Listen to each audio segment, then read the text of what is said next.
Look at that. Oh, I know what it is. Really close, Melissa. Yeah, I know.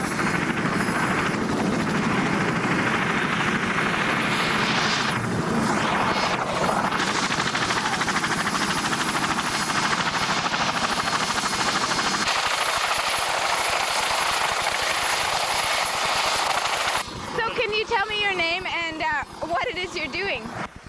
My name's Paul Fleet, and I'm a search and rescue pilot for the Canadian Forces. That's great.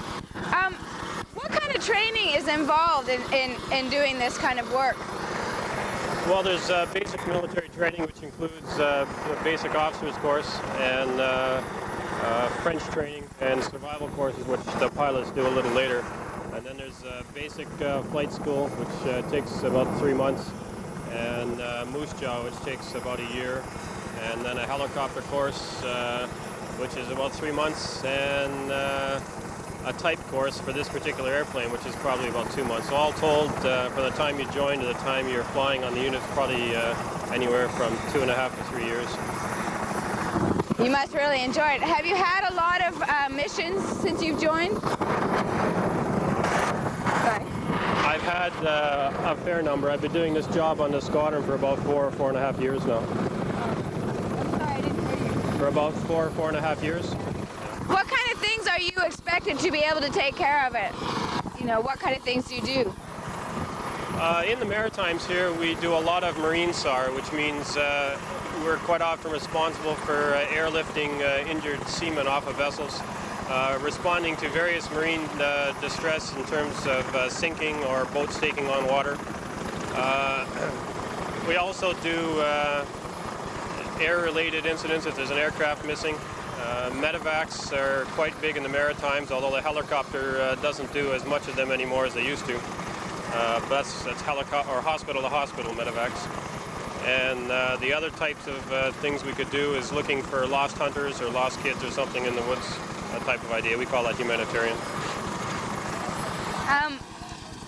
We ask a pretty general question of a lot of the people we interview. Are you Canadian, first of all? Yes, I'm Canadian. Yeah. Okay, how do you feel about being Canadian, and what do you think about Canada's future? I'm very proud to be a Canadian. My parents came from England when I was very young, and so I personally feel that Canada is multicultural and includes a lot of different backgrounds. I personally, I suppose, am a little worried about the way things are shaping, but I'm sure that people will get their heads together and sit down and talk and get things together, and the road will be a little smoother in time to come.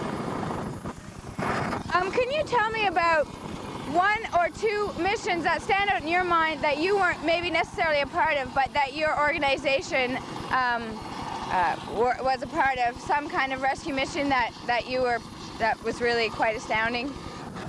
I suppose two that come to my immediate mind was one was a helicopter rescue where a friend of mine, two friends of mine actually, airlifted about a dozen people off of a small ferry by Anticosti Island. And that was quite trying because there was a big sea state, and the boat didn't have any steerage mechanism at all, so it was just sort of sliding around on its own, and it was a very difficult and demanding mission for them. The other one that comes to mind from more recent times would be the Hercules crash that was up in near Alert, and our squadron was responsible, or our SAR techs from our squadron were the ones that were first on scene.